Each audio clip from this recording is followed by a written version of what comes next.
Muy bien, vamos a comenzar con una pregunta. La primera pregunta, si esto es posible. ¿Qué representa la Gran Ramera? Como saben, nosotros estamos estudiando Apocalipsis como completo, y ya hemos estudiado primero las iglesias, capítulos del 1 al 3. Después estudiamos capítulos 4, 5, 6 y 7, donde vimos un poco los caballos de colores que hay en el Apocalipsis y qué significaban y todo lo demás. Después vimos capítulos 8, 9, 10 y 11, donde vimos las trompetas, cómo estas representaban un llamado a la advertencia. Una advertencia al mundo como un llamado al arrepentimiento. Y dentro de eso vimos que en el capítulo 11 se nos mencionaba la muerte de la iglesia. La muerte de la iglesia. Y también después el capítulo 12, en 12, 13, 14, 15, vimos un poco de una batalla del dragón del dragón y sus ángeles, o el dragón y los demonios, contra Miguel y sus ángeles. Y es ahí donde queda la embarrada, por así decirlo, y se nos muestra básicamente un panorama histórico celestial. Un poco eso. Muy bien, muy bien. Entonces vamos con creo que ya 8 de 11 es un buen margen de votación. Estamos bien. Y los otros dos probablemente seamos Gerson y yo, no sé. Pero yo no puedo votar. Así que la Iglesia Católica Romana fue la que ganó. Otros creen que es el Imperio Romano. Buena votación. Otros creen que es el pecado y el mundo. Otro el pecado sexual. Otros la Iglesia en general. Vamos a ver quién es esta gran ramera y vamos a leer capítulo 17, ¿ya? 17 al 19. Hoy día no va a haber PowerPoint, sino que va a haber texto. ¿Ya? No va a haber texto. Y dice así, capítulo 17. Pero antes de continuar, vamos a orar, ¿ya? Ya. Oremos. Amado Dios, estamos delante de ti. Agradecidos, Señor, por tu amor, por tu misericordia, por tu gracia. Y apelando a cada uno de esos atributos, señores, que pedimos que tú nos instruyas, nos guíes para poder amarte más y glorificarte en todo tiempo, Señor. Necesitamos aprender de esta tu palabra para haber transformado nuestro corazón y nuestra vida, Señor. En nombre de Cristo Jesús oramos. Amén. Amén. Amén. Muy bien. Vamos a leer el texto bíblico de Apocalipsis, capítulo 17. A todo esto, antes de comenzar, decirles que ya están los estudios del capítulo 4 y 5, 6 y 7, y también el del... y también hay una introducción que subimos a YouTube para que los pudieran tener, pudieran ver y estar al día ya. No están tan buenos, pero están interesantes. Ya. Muy bien, vamos con esto. Capítulo 17. Dice así. Vino entonces uno de los 7 ángeles que tenía las 7 copas y habló conmigo diciendo, ven acá, yo te mostraré la sentencia contra la gran ramera. ¿Se acuerdan que en los capítulos anteriores se mencionaba la gran ramera y que había caído? Donde ángeles decían, ya cayó la gran ramera, cayó la Babilonia, etcétera, etcétera, pero nunca se nos explicaba quién era. Muy bien, entonces recién ahora se nos va a explicar. Fíjense cómo es mucho más importante el hecho de su caída que quién es. ¿Right? Entonces, fíjense en eso. Y aquí dice, yo te mostraré la sentencia con la gran ramera. Y recordando también que Apocalipsis va por secciones, ¿cierto? Y cómo esas secciones cuentan una sola historia en paralelo. Cada una de esas secciones va contando la misma historia una y otra vez, va repitiendo la historia. Entonces aquí nos damos cuenta que está volviendo atrás en la historia. ¿Por qué? Porque el mismo ángel que tenía las 7 copas ahora viene a hacer otra cosa. Entonces, otra visión que está teniendo Juan. Y por lo tanto entendemos que hay una vuelta, un regreso en la historia. a contar la misma historia desde otra perspectiva, con otros elementos, agregando otras informaciones, quizás no considerando informaciones que ya se dieron anteriormente, etcétera, etcétera, etcétera. Entonces se van complementando los textos. Dice, ven acá, yo te mostraré la sentencia contra la gran ramera, la que está sentada sobre muchas aguas. Y aquí venía la segunda pregunta. ¿Qué creen ustedes que son esas aguas? Pero vamos a seguir adelante y después vamos a ver qué creen que es. Con la cual han fornicado los reyes de la tierra, y los moradores de la tierra se han embriagado con el vino de su fornicación. Y me llevó en espíritu al desierto, y vi a una mujer sentada sobre una bestia, escarlata, llena de nombres de blasfemia, que tenía 7 cabezas y 10 cuernos. Y la mujer estaba vestida de púrpura y escarlata, y adornada de oro, de piedras preciosas y de perlas. Y tenía a la mano un cáliz de oro lleno de abominaciones, y de la inmundicia de su fornicación. Y en su frente un nombre, escrito un misterio: Babilonia la Grande, la madre de las rameras y de las abominaciones de la tierra. Vi a la mujer ebria de sangre de los santos y de la sangre de los mártires de Jesús, y cuando la vi, quedé asombrado con gran asombro. Vamos hasta por ahí primero. Sobre las aguas, las muchas aguas, ¿qué creen ustedes que pueden hacer estas muchas aguas? Aparte de mares y ríos. Lagos.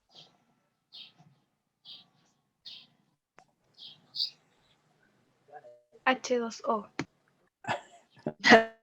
Aparte de H2O, muy bien. Personas.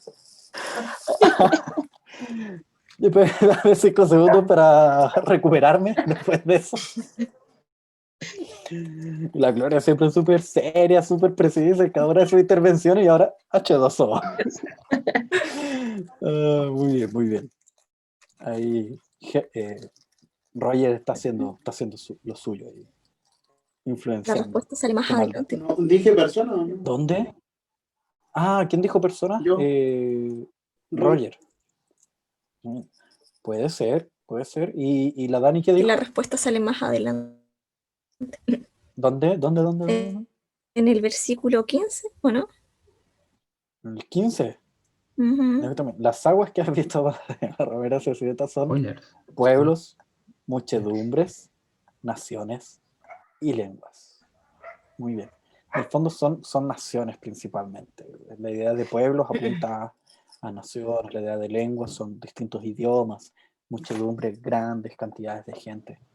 Y naciones el grupo mayor, por así decirlo. Entonces sí, lo que hoy día nosotros llamamos el mundo, por así decirlo. Muy bien. Entonces vimos y te mostraré la sentencia de la Gran Ramera. Fíjense que lo que él muestra es la sentencia de la Gran Ramera. Nuevamente, no importa quién sea. Lo que importa es que su destino es la destrucción, es ser destruida. Entonces, lo que está sentada sobre muchas aguas. La idea de estar sentado sobre algo tiene mucho que ver con la idea de gobernar sobre aquello. Entonces, si nosotros, por ejemplo, tenemos a Dios, la figura de Dios, donde la tierra es el estrado de sus pies, tiene que ver muestra como un Dios sentado en cierto lugar donde la tierra está bajo su dominio. Entonces esta mujer tiene un dominio sobre las naciones. ¿Ok? Pues ya está guiándonos el texto. Y de hecho con esta mujer, que todavía no sabemos muy bien quién puede ser, la cual han fornicado los reyes de la tierra, y los moradores de la tierra se han embriagado con el vino de su fornicación. Es rara esa figura, con el vino de su fornicación. El vino nosotros sabemos que no nace de esto, sino que nace de la uva. Entonces parece que estaba refiriéndose a otra cosa. Fíjense, y me llevó en espíritu al desierto, y vi a una mujer sentada sobre una bestia escarlata, llena de nombres de blasfemia, o sea, el color escarlata, como un rojizo bien fuerte, bien fuerte, mostrando un poco la idea de de sufrimiento, ira, por allá va la cosa. Ese color rojizo fuerte tiene que ver un poco con la sangre y todo lo demás. Llena de nombres de blasfemia, o sea, claramente es algo malo, que tenía 7 cabezas. La cabeza simboliza algo, ¿no? ¿Qué puede simbolizar una cabeza, por así decirlo? Cuando nosotros decimos, no, él es el cabeza del grupo, el cabecilla del grupo. ¿Qué estamos diciendo? Bueno, los líderes. Liderazgo. Autoridad. Exactamente. Autoridad, liderazgo, exactamente. Y nosotros en las conversaciones anteriores, de semanas anteriores, hablamos sobre el número 7, que tenía un simbolismo. ¿Cuál era ese? Perfección. Muy bien, Katy, muy bien, muy bien. Algo perfecto, algo completo. Especialmente algo completo, Completo, algo íntegro. sí.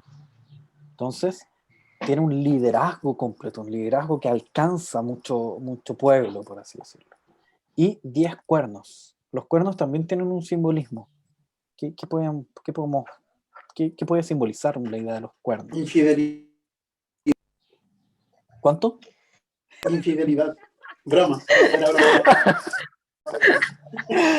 Claro, hoy en día sí. Quería quitar a la gloria. Me doy.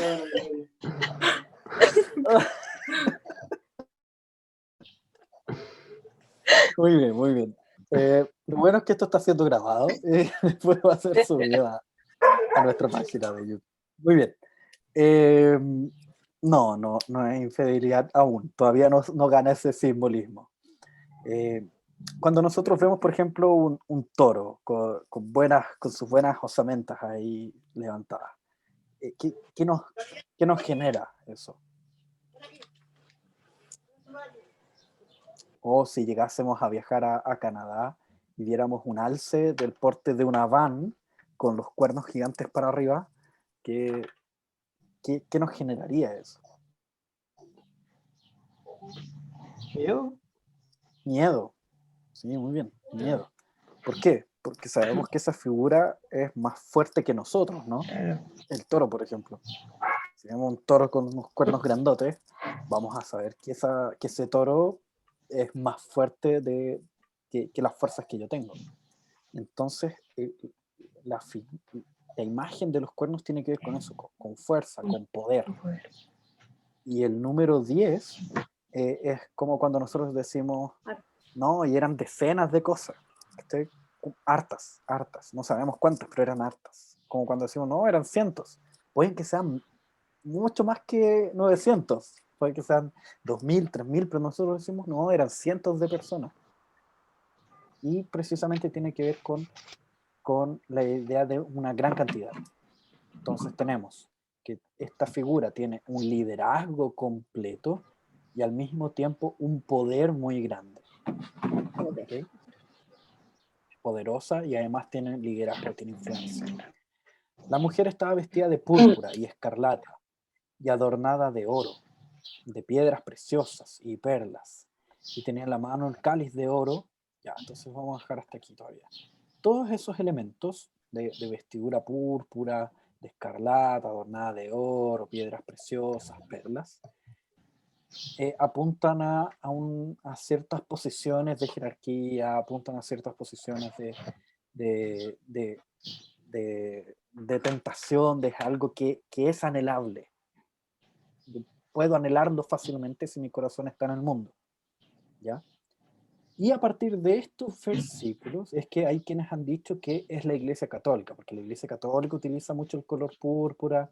Claramente hay muchas cosas de oro en la Iglesia Católica, hay muchas piedras preciosas en torno de la Iglesia Católica, así como perlas y todo eso. ¿Y para qué hablar de un cáliz de oro?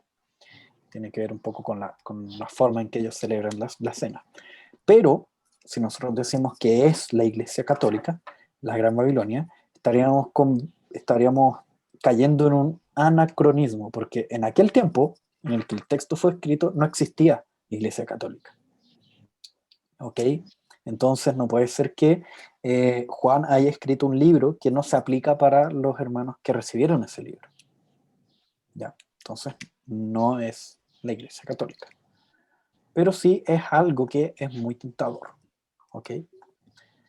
Y otra cosa que se nos menciona, que esta es la parte más fuerte según yo, o sea, sin ninguna autoridad digo eso, porque según yo es la parte más fuerte, pero ustedes se van a dar cuenta que sí es la más fuerte, porque dice, tenía en la mano un cáliz de oro lleno de abominaciones y de la inmundicia de su fornicación. Es decir, es una copa que su contenido era el fruto, o sea, la inmundicia, el fruto, los fluidos que resultan de este acto, llamado fornicación. ¿Okay? Traté de ser lo más pulcro posible en la descripción, pero creo que ustedes se imaginan a lo que me refiero. Y esto tiene mucho que ver con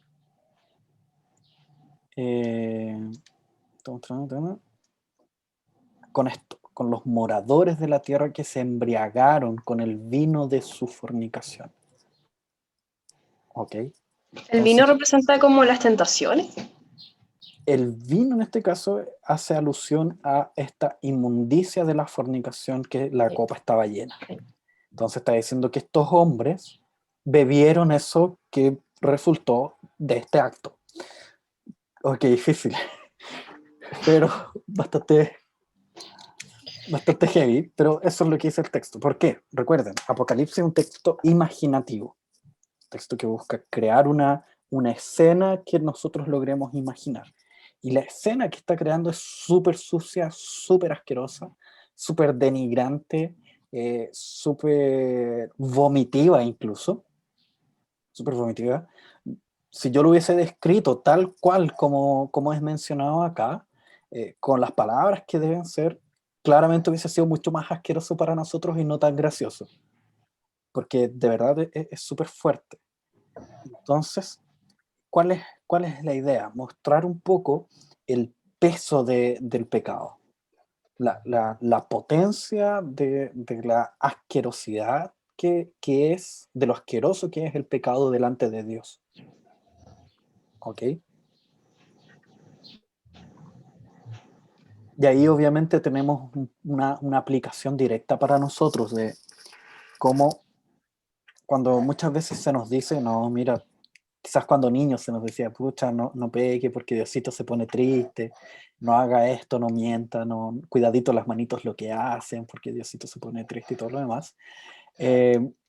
Ahora nosotros podemos verlo con otros ojos y darnos cuenta que nuestro pecado es realmente asqueroso delante de Dios. Y cualquier pecado de los hombres es tan asqueroso que la imagen que puede representarlo hasta cierto punto es esta. Es así de cuática. Y es solo una imagen que puede representar más o menos lo que siente Dios delante del pecado. ¿Ok? Entonces, en su frente, un nombre escrito, un misterio, Babilonia la Grande, la madre de todas las rameras y de las abominaciones de la tierra.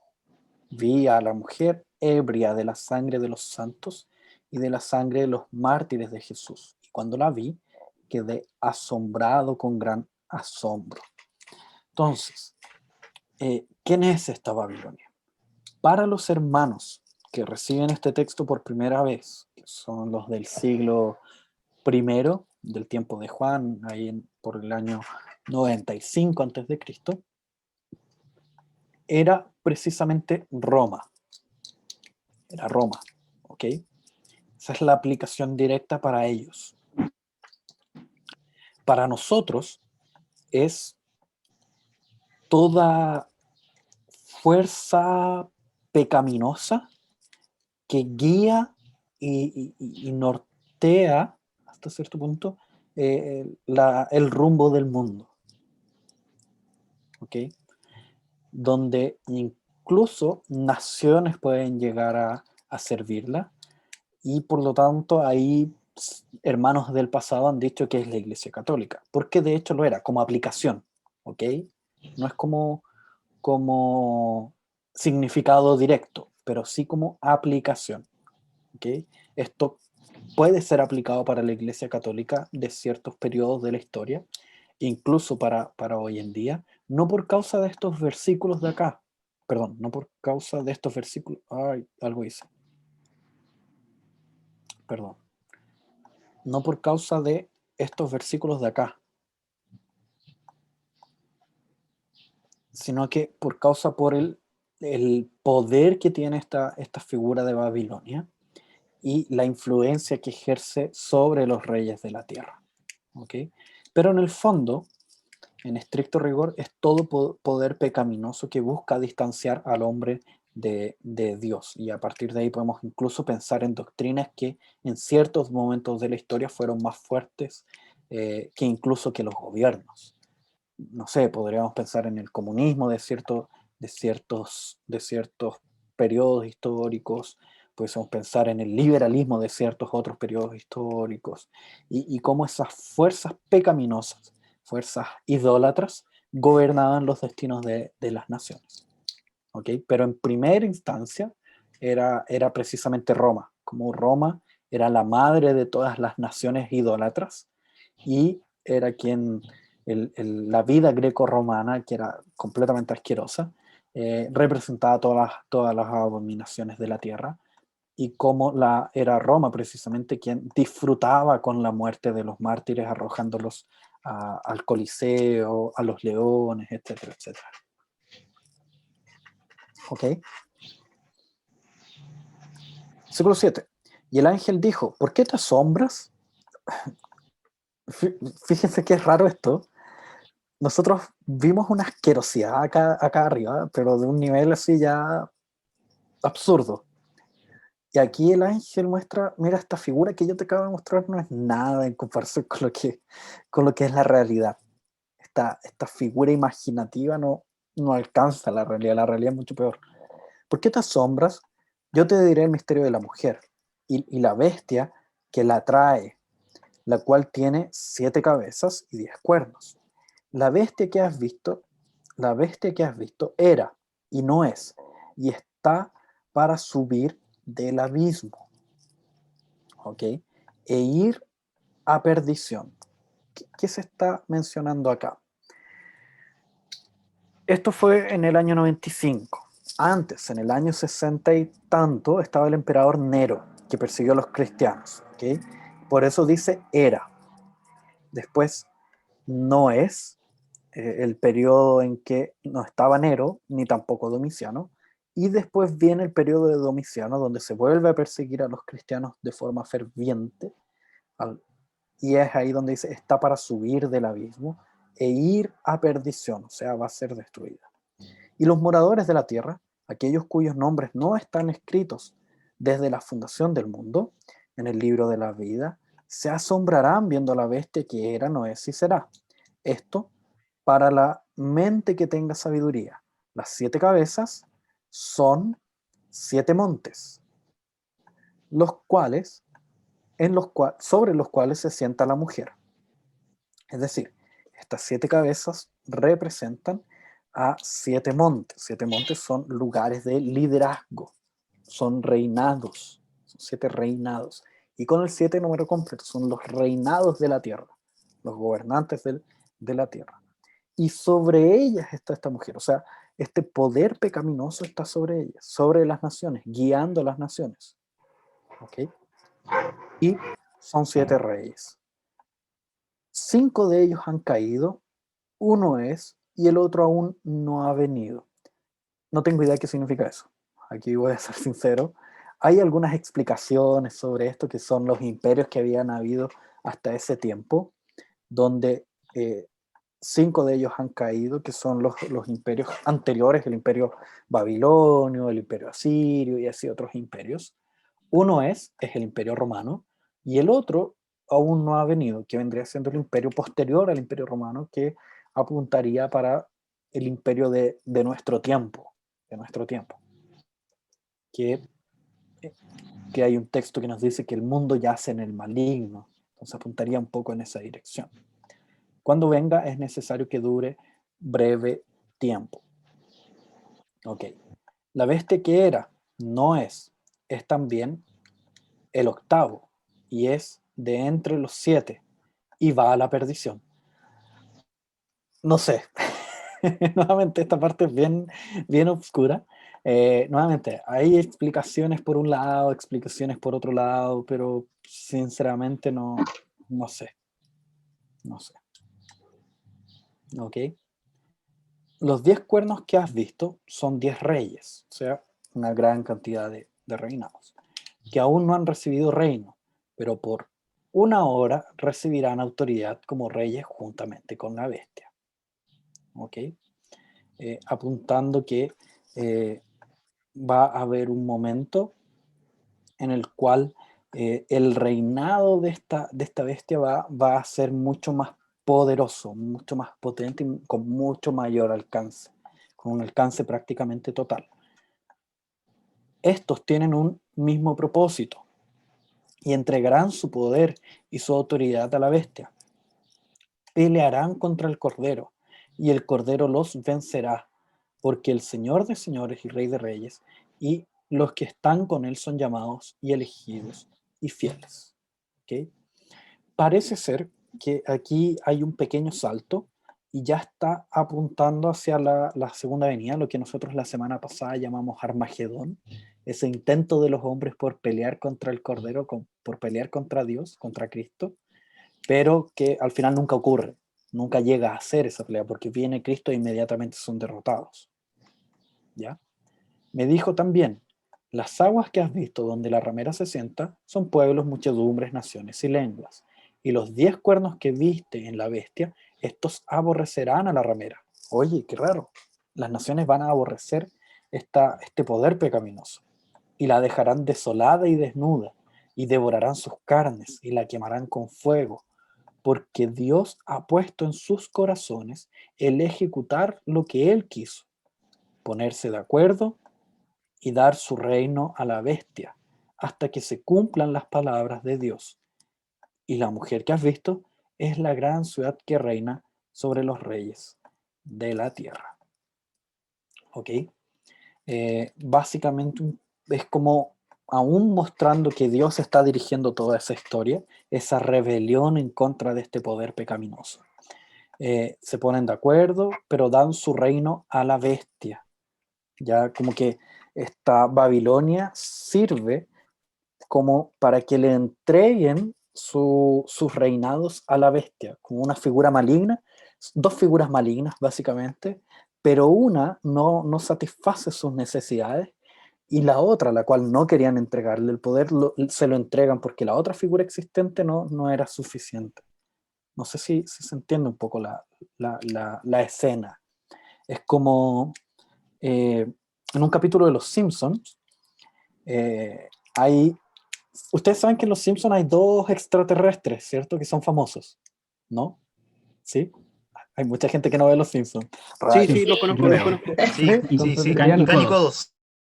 Canígodos, exactamente. Están esos dos extraterrestres. Y ellos, en cierta oportunidad, cuando hay elecciones en la Tierra, toman el cuerpo de 2 presidenciables. ¿Ok?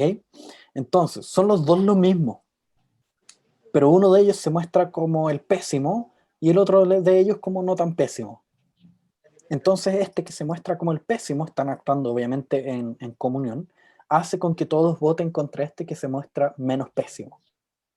Y la gente le entrega satisfactoriamente, le entrega con gozo el poder a este que no es tan pésimo, pero en el fondo los 2 son lo mismo.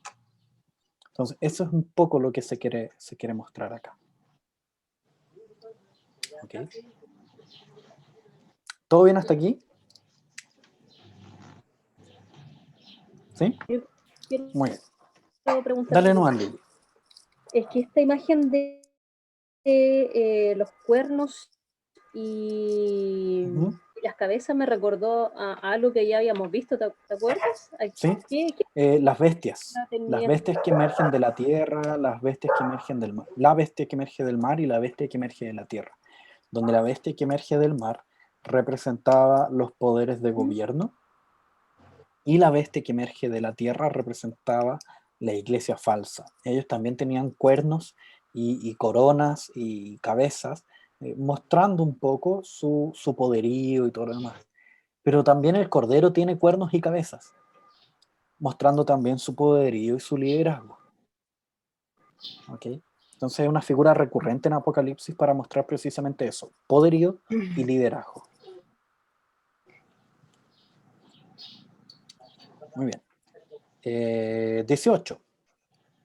Después de esto vi a otro ángel descender del cielo con gran poder, y la tierra fue alumbrada con su gloria. Y clamó con voz potente diciendo: ha caído la gran Babilonia. Ya se ha hecho habitación de demonios y guarida de todo espíritu inmundo y albergue de toda ave inmunda y aborrecible. Creo que es básicamente claro, no hay nada bueno en ella. No sobró nada, no quedó nada de su destrucción. Porque todas las naciones han bebido el vino de su furor, de su fornicación. Eso ya lo explicamos y espero que no sea necesario explicarlo de nuevo. Y, y los reyes de la tierra han fornicado con ella, y los mercaderes de la tierra se han enriquecido de la potencia de sus deleites. Y oí otra voz del cielo que decía: salid de ella, pueblo mío. Entonces fíjese, el pueblo de Dios también se involucra en este poder pecaminoso. ¿Ok? Por todas estas imágenes que son bastante sexuales, hay muchos que han llegado a la conclusión que ese poder pecaminoso del cual nosotros hablamos es precisamente el de la corrupción sexual en todas sus áreas, y cómo ésta gobierna los destinos de cada una de las naciones, y cómo eso es más visible hoy en día y cómo también era visible en aquella época. Pero no sé si afirmo algo propiamente tal, pero puede ser, es una opción. Entonces dice: para que no seáis partícipes de sus pecados, ni recibáis parte de sus plagas, porque sus pecados han llegado hasta el cielo, y Dios se ha acordado de sus maldades. Un poco recordando cuáles eran los pecados de Roma. Roma seguía una moral, una ética más o menos griega, romano-griega, greco-romana, donde era tan heavy la libertad que existía en aquella época, eh, que, por ejemplo, si ustedes leen el libro El banquete de Platón, se van a dar cuenta que la escena que se muestra por detrás de los discursos, porque es un libro de varios discursos sobre el amor, es como súper bonito y todo lo demás, pero la escena que se muestra en donde se dan esos discursos es una especie de mesa redonda de camas, donde solo hay hombres, hay mujeres sirviendo alimentos, y llega un momento en que cada uno de los hombres que está ahí comiendo y todo lo demás en ese círculo de camas, tiene que hacer un discurso sobre un tema, en este caso el amor. Y así van discursando cada uno de ellos. Pero, después de los discursos, y después de la comilona, del festín a la romana, viene una orgía entre todos esos hombres que estaban participando y diciendo sus discursos. Ese era el contexto en el cual este libro fue escrito. U otro ejemplo de esa maldad en cuanto en esa área. Existía la figura del pedagogo, que hoy en día también existe, es el profesor, el que estudia pedagogía. Y a nosotros se nos enseña que el pedagogo es una figura súper romántica, es la idea de aquel que camina junto con el joven, con el aprendiz, para ir enseñándole mientras camina. Es la idea de pedagogía. Pero en aquel tiempo el pedagogo no cumplía con la función de enseñar. El pedagogo era aquel que caminaba junto con el que iba a ser enseñado, sí, pero ¿por qué caminaba junto? Para llevarlo al liceo, al colegio, al lugar de educación. ¿Por qué? Porque en el trayecto ciertamente atacarían a ese pequeño y se lo violarían. Y por eso era necesario que alguien lo llevara a su lugar de enseñanza. Por eso existía el pedagogo, que camina junto con el pequeño, para cuidarlo. Ese es el contexto. Y a eso debemos agregarle lo que ocurría con Domiciano y la persecución a los creyentes y el asesinato a los hijos de Dios. Y el colocarlos cruz cabeza abajo, el darles latigazos, el colocarlos en el toro de metal, el quemarlos y el tirarlos al coliseo a los leones. Entonces todos esos pecados de Roma están siendo nombrados acá. Y dice precisamente, dadle a ella como ella os ha dado. O sea, que esta figura sufra lo que ha hecho sufrir a los hijos de Dios y pagadle doble según sus obras. En el cáliz en que ella preparó bebida, preparadle a ella el doble. Entonces, recordando que la figura del cáliz tiene mucho que ver con la ira. Entonces, donde ella tenía ira sobre los hijos de Dios, ahora para ella va a ser doble ira que va a recaer sobre ella. Cuando ella se ha glorificado y ha vivido de deleites, tanto dadle ¿por qué está así? Perdón.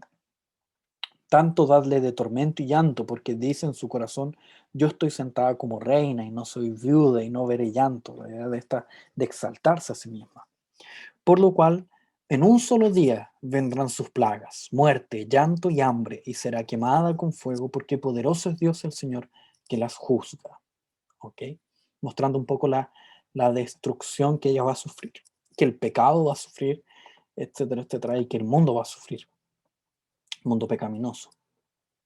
9. Y los reyes de la tierra que han fornicado con ella y con ella han vivido en deleites llorarán y harán lamentación sobre ella cuando vean el humo de su incendio, parándose lejos por el temor de su tormento, diciendo, ay, ay de la gran ciudad de Babilonia, la ciudad fuerte, porque en una hora vino su juicio. Fíjense que la queja principal es porque su juicio vino en una hora.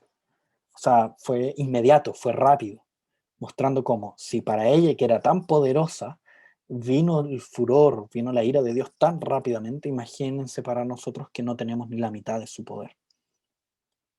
Los mercaderes de la tierra lloran y hacen lamentación sobre ella, porque ninguno compra más sus mercancías.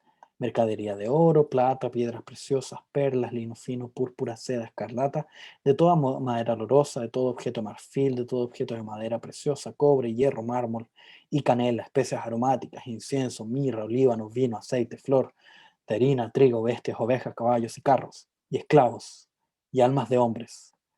Hasta las almas de los hombres eran comercializadas por la bestia, perdón, por esta mujer pecaminosa, por el pecado que ella representa. Los frutos codiciados por tu alma se apartaron de ti, y todas las cosas exquisitas y espléndidas te han faltado, y nunca más las hallarás, apuntando un poco al juicio que ella recibirá. Los mercaderes de estas cosas que se han enriquecido a costas de ellas, o sea, todos aquellos que se han enriquecido a costas de el pecado, se pararán lejos por el temor de tu tormento y llorando y lamentando y diciendo, ay, ay de la gran ciudad que está vestida de lino fino, de púrpura y de escarlata, y estaba adornada de oro, de piedras preciosas y perlas, porque en una hora han sido consumidos tantas riquezas y todo piloto, y todos los que viajan en naves y marineros, todos los que trabajan en el mar, se pararon lejos. Y viendo el humo del incienso, dieron voces diciendo, ¿qué ciudad era semejante a esta gran ciudad?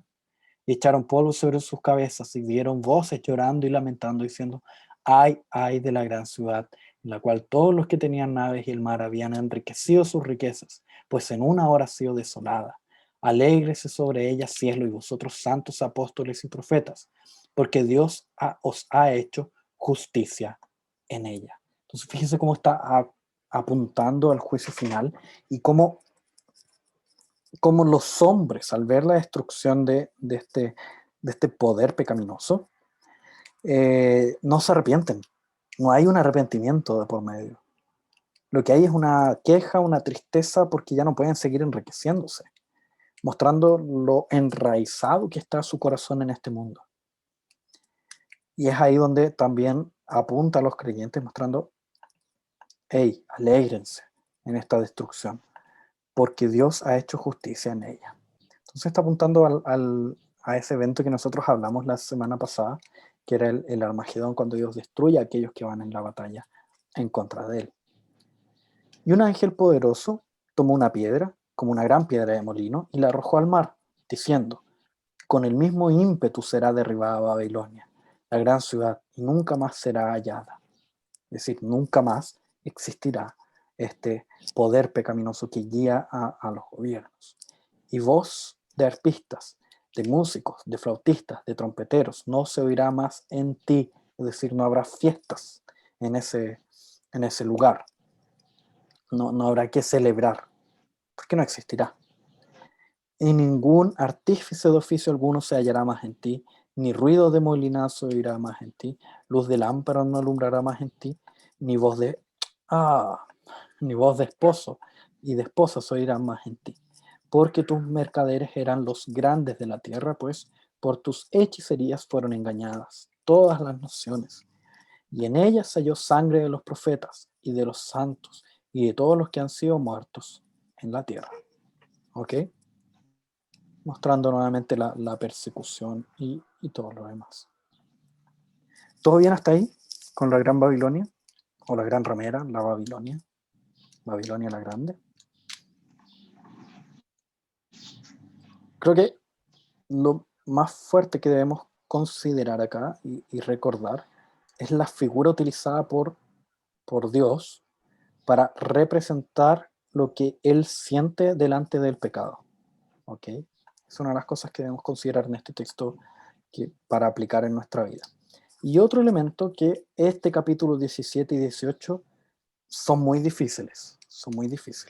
¿Ok? Entonces aquí yo apunté algunas cositas, pero no más detalles, es difícil darles, porque es precisamente un texto bastante oscuro, en verdad. ¿Okay? Pero el simbolismo que predomina es aquel que apunta a la Roma de aquel tiempo. ¿Okay? Creo que la Dani quería decir algo, si no me equivoco, la vi tomando aire, ¿no? Ya. La vi como, queriendo decir algo. Muy bien. Ya. ¿Alguien quiere decir algo antes de pasar al capítulo 19 y ya caminar hacia el final del día de hoy? ¿No? Muy bien. Vamos al 19 y terminamos con esta sección, la penúltima. Después de esto, oí una gran voz de gran multitud en el cielo que decía: al fin algo bueno. Ya estaba ya cansado ya. Que decía: aleluya, salvación y honra y gloria y poder son del Señor Dios nuestro, porque sus juicios son verdaderos y justos, pues ha juzgado a la gran ramera, que ha corrompido a la tierra con su fornicación, y ha vengado la sangre de sus siervos de la mano de ella. Otra vez dijeron: aleluya, y el humo de ella sube por los siglos de los siglos. Y los 24 ancianos y los 4 seres vivientes se postraron en tierra y adoraron, recordando que los 24 ancianos representan a toda la iglesia tanto antes de Cristo como la iglesia después de Cristo. 12 tribus de Israel y los 12 discípulos. Los 4 seres vivientes son ángeles, pero representan a toda la creación delante de Dios. ¿Ok? Entonces vemos como toda la iglesia y todo lo creado adora a Dios, como dicen muchos salmos. Decían: amén, aleluya. Y salió del trono una voz que decía: alabad a nuestro Dios, todos sus siervos, y los que teméis, así pequeños como grandes. Y oí como la voz de una gran multitud, como el estruendo de muchas aguas, de muchas naciones, y como la voz de grandes truenos que decían: aleluya, porque el Señor nuestro Dios Todopoderoso reina. Gocémonos y alegrémonos y démosle gloria, porque han llegado las bodas del Cordero. O sea, está hablando, apuntando a la segunda venida de Cristo. Y su esposa se ha preparado, hablando un poco de la santificación de la iglesia. La esposa de Cristo sabemos que es la iglesia. Y a ella se le ha concedido que se vista de lino fino, limpio y resplandeciente, porque el lino fino es la acción justa de los santos. fíjense, esto es bien, bien interesante. A ella se le ha concedido que se vista de lino fino. O sea, se le dio el lino fino. Se le entregó el lino fino. ¿Cierto? No es algo que ella tomó para sí. Es algo que se le entregó. ¿Y qué significaba el lino fino?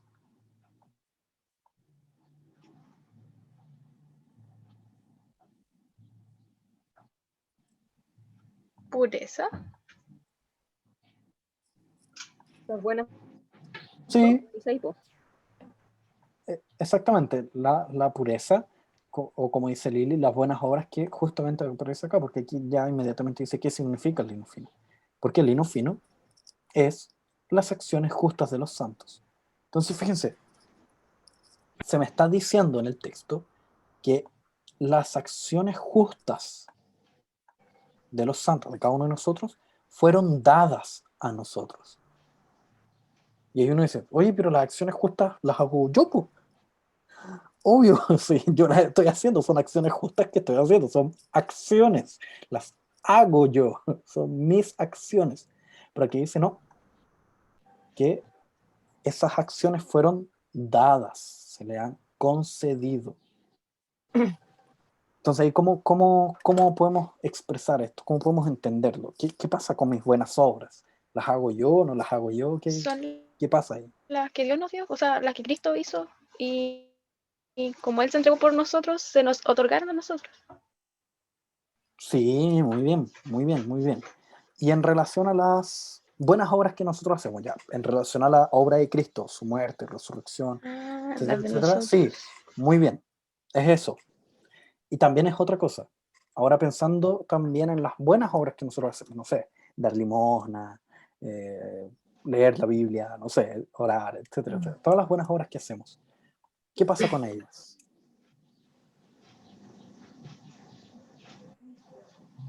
¿Las hacemos nosotros? ¿No las hacemos nosotros? ¿Qué pasa ahí? Según esto.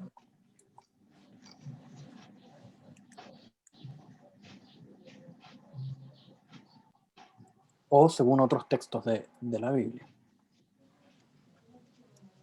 Me acordé de ese texto de son las que Dios preparó de antemano para que anduviésemos en ella. Exactamente, Efesios 2, exactamente. Claro, por el querer y el hacer también. Claro, Por el querer y el por hacer, su el buena coloca voluntad. el querer y el hacer, exactamente. Entonces, las buenas obras que Él preparó para que nosotros anduviésemos en ellas. Exactamente. Apunta a eso. Toda buena obra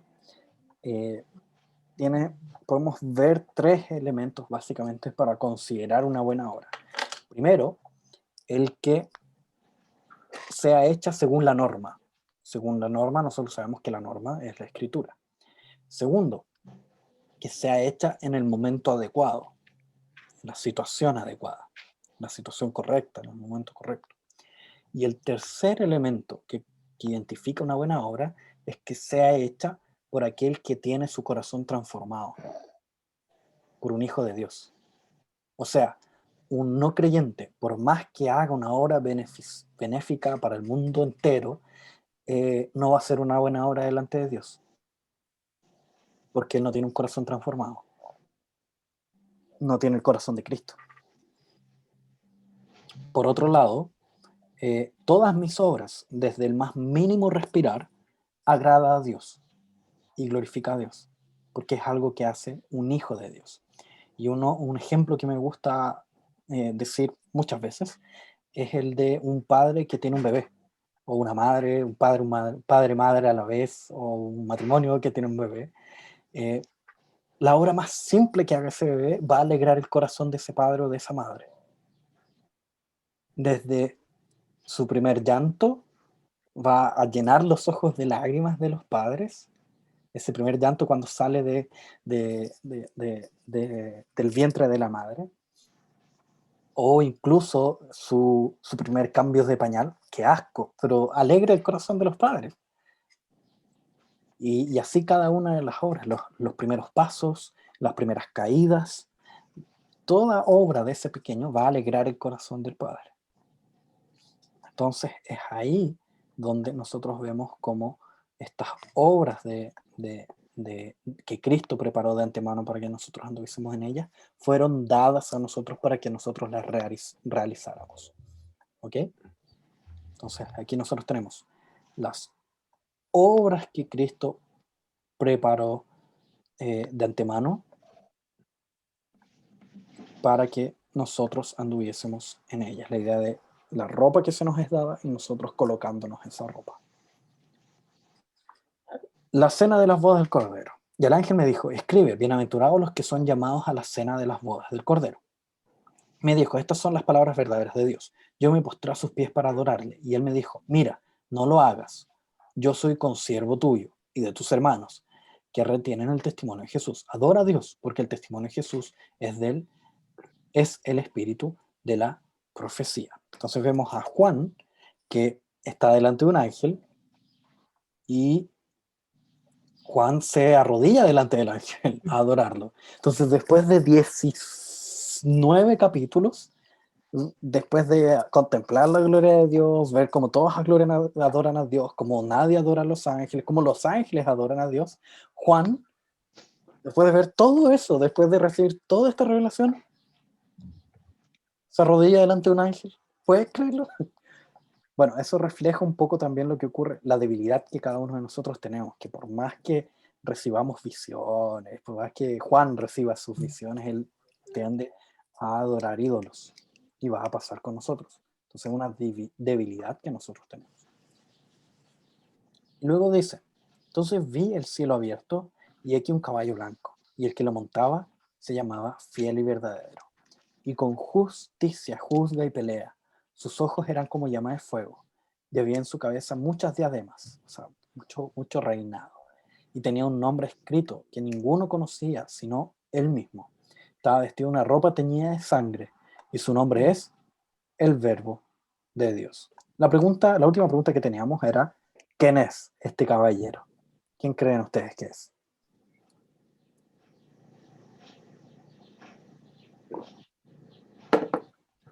Las opciones son la iglesia, Satanás, el evangelio, Cristo, Dios. Es Cristo. Es Cristo. Exactamente. Entonces, espera que me equivoqué. Ya. Entonces este es Cristo, el verbo de Dios. Nosotros sabemos que Juan constantemente llama a Cristo el verbo. Y los ejércitos celestiales, vestidos de lino finísimo, blanco y limpio, la iglesia, le seguían en caballos blancos, la idea de santidad. De su boca sale una espada aguda, de la boca del caballero, para herir con ella las naciones, y él regirá con vara de hierro. Nosotros sabemos que la espada tiene un símbolo cargado que tiene que ver con las escrituras. Entonces, el juicio que establecerá Cristo va a ser en función de su ley, va a ser en función de su palabra, en función de las escrituras, ¿ya? Y él pisa el lagar del vino del furor y de la ira de Dios Todopoderoso. Y en sus vestiduras y en su muslo tiene escrito este nombre. No es un tatuaje, no es que Jesús tenga un tatuaje, ¿ok? Muchos dicen, pero mira, Jesús tiene un tatuaje. No, tendría que estar cabalgando desnudo para que se le viera un tatuaje en el muslo. Es ridículo, es un caballero de aquella época. Piensen en los romanos, tenían ropas que cubrían esas partes. Y la armadura tenía precisamente una banda de tela en la cual se mostraba el regimiento al cual pertenecían. Y eso iba en el muslo, a la altura del muslo, colgada desde la cintura y cubría el muslo. Entonces es una tela la cual tiene escrito Rey de Reyes y Señor de Señores. O sea, él no pertenece a un regimiento, no recibe órdenes, sino que él es el Rey de Reyes y Señor de Señores. ¿Ok? Ojo, no es un tatuaje. Yo quería un tatuaje. Hágaselo, hermana, es libre de hacerlo. Pero no use este texto diciendo, no, pero es que Jesús tiene un tatuaje. ¿Ok? Ya, y sigamos. Y vi un ángel que estaba en pie en el sol. Un ángel que estaba en pie en el sol. Y clamó a gran voz diciendo a todas las aves que que vuelan en medio del cielo, venid y congregaos a la gran cena de Dios. ¿Cuál es la gran cena de Dios? Para que comáis carnes de reyes y de capitanes, y carnes fuertes, carnes de caballos y de sus jinetes, y carnes de todos, libres y esclavos, pequeños y grandes. Está hablando del juicio. Está hablando del juicio, de la destrucción. Está llamando a los cuervos a comer carnes de reyes pecadores, de jinetes pecadores, de hombres pecadores, de libres pecadores, de esclavos pecadores, porque va a ser gigantesco este juicio. Y vi la bestia, a los reyes de la tierra, a sus ejércitos reunidos para guerrear contra el que montaba el caballo. Aquí esto tiene que ver con el Armagedón, su preparación para guerrear en contra de Cristo y contra su ejército, que es la iglesia que viene a juzgar al mundo junto con Cristo. Y la bestia fue apresada. No hubo batalla, no alcanzó a haber batalla, porque el poder de Cristo es mucho mayor. Y con ella el falso profeta, que había hecho delante de ella las señales con las cuales habían engañado a los que recibieron la marca de la bestia y habían adorado su imagen. Ojo, aquí está personificada la bestia en una persona y el falso profeta también en una persona. ¿Ok? Entonces parece ser que algo así puede llegar a ocurrir. ¿Ok? Y habían adorado su imagen. Estos dos fueron lanzados vivos dentro de un lago de fuego que arde con azufre, y los demás fueron muertos con la espada que salía de la boca del que montaba el caballo, y todas las aves se saciaron de las carnes de ellos. Aquí ya se habla del lago de fuego y azufre, recién se menciona, pero más adelante se va a hablar con mayor detención, con mayor cuidado, ¿ok? Pero básicamente es esto. Y aquí voy a necesitar la pizarra y con esto terminamos. Muy bien. Van a disfrutar de mis dibujos por hoy. Nuevamente. Muy bien. Digamos, esta es una persona, este es Juanito. Juanito no es creyente, entonces vamos a dibujarlo triste. Bien cabezón para poder dibujar la tristeza de Juanito que no es creyente. Ya, ese es Juanito no creyente. Y aquí está Pedrito.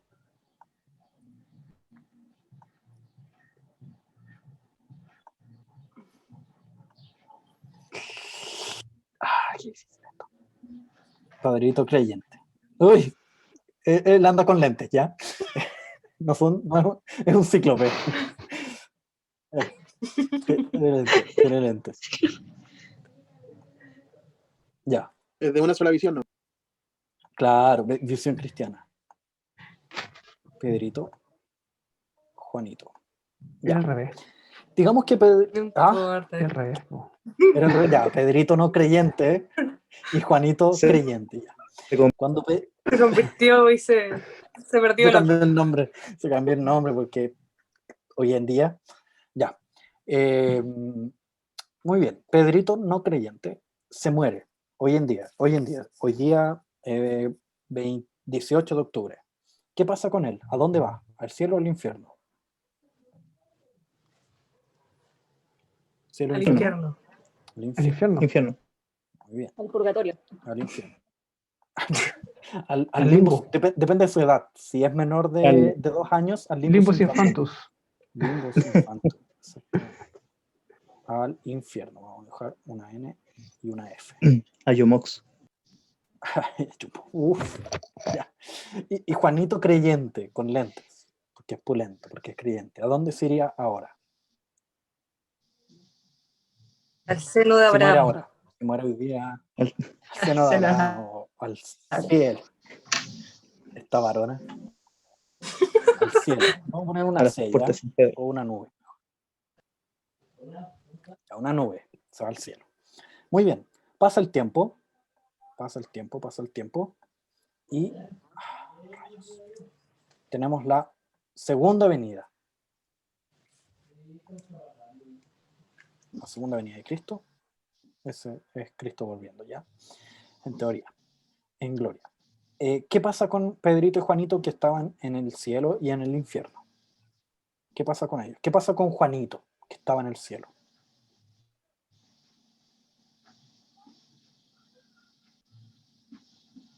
Cuando vuelve Cristo, ojo, cuando vuelva Cristo. ¿Qué va a pasar con Juanito que estaba en el cielo?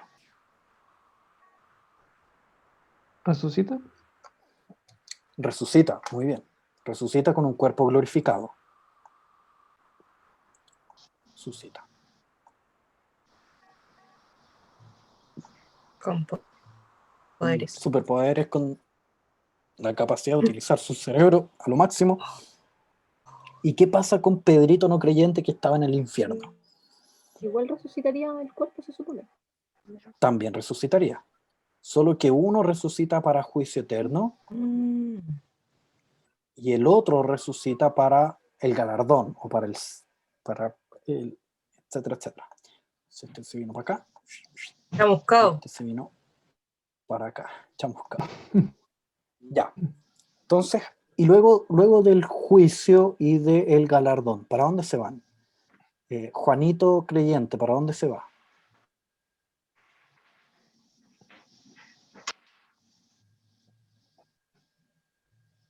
Yo les voy a ayudar, porque todavía no hemos visto bien eso. Se va a un lugar llamado Nuevo Cielo y Nueva Tierra, que es esta misma tierra que va a ser renovada. ¿Ok? Y ya no sufrirá los efectos de la caída. Entonces va a estar en el Nuevo Cielo y Nueva Tierra. ¿Ok? ¿Y para dónde se iría el Pedrito no creyente que fue resucitado? Para el lago de fuego. Exactamente, para otro lugar físico, porque este nuevo cielo y nueva tierra es un lugar físico, porque tenemos cuerpos físicos resucitados. Mientras que Pedrito, no creyente, que estaba en el infierno y fue resucitado, ahora va a ser enviado para el lago de fuego y azufre, que no es fuego literal, pero sí implica un lugar de sufrimiento físico. Aquí, en el infierno, él estaría en un lugar de sufrimiento, de sufrimiento espiritual. ¿Okay? Perdón, ahí no, me equivoqué. Borrador. Ahora sí. Aquí en el infierno, él estaría en un lugar de sufrimiento espiritual. Mientras que en el cielo, Juanito está en un lugar de gozo espiritual también. Pero cuando es resucitado, y Juanito, creyente, cuando es resucitado y llevado al nuevo cielo y nueva tierra, él va a estar en un lugar de perfección física y espiritual. ¿Ok? Donde va a poder disfrutar de todas las capacidades sin pecado, donde no va a haber tentaciones, donde no va a haber efectos de la caída en el mundo creado, en los animales, etcétera, etcétera. A Pedrito no creyente que estaba en el infierno, en un lugar de sufrimiento espiritual, va a ser resucitado y posteriormente pasar a un lugar de sufrimiento tanto espiritual como físico. ¿Ok? Y el lago de fuego y azufre, el sufrimiento que aquí hay, es mayor al que hay en el infierno. Porque se nos dice que más adelante que el infierno será arrojado al lago de fuego y azufre, mostrando un poco la grandeza de este lago de fuego y azufre y cómo es más terrible a tal punto que el mismo infierno es arrojado allá adentro. ¿Ok? ¿Dónde dice eso? ¿Ah? ¿En qué parte dice eso? ¿Se puede adelantar? La próxima, la semana subsiguiente vamos a ver dónde dice. Eso fue un Pero voy a spoiler. buscarlo y lo encontraré. Un spoiler, sí. Pero era necesario, Ok, eso por ahora. Vamos a orar y después le damos la palabra a Gerson ya para ir terminando. Y de hecho le voy a pedir a la misma Katy si es que puede realizar la última oración. Sí. Señor, esta vez te damos gracias, Señor, por estar reunidos como hermanos, Señor, y te doy gracias también por la vida de Guillermo, porque él nos enseña, Señor. Está dispuesto en tus manos, Señor, para enseñarnos, para ser un instrumento, Señor, en este tiempo. Y gracias, Señor, y cada enseñanza, cada palabra, Señor, que que podamos interiorizarla, Señor, estudiar por nuestros medios, y así, Señor, poder crecer en ti y avanzar en este camino, Señor, que es del Evangelio, Señor, de ti, de santificación, Señor. Te doy gracias por todo, Señor. Ayúdanos, Señor, en todo tiempo, Señor. Te lo pido en el nombre de Cristo. Amén. Amén.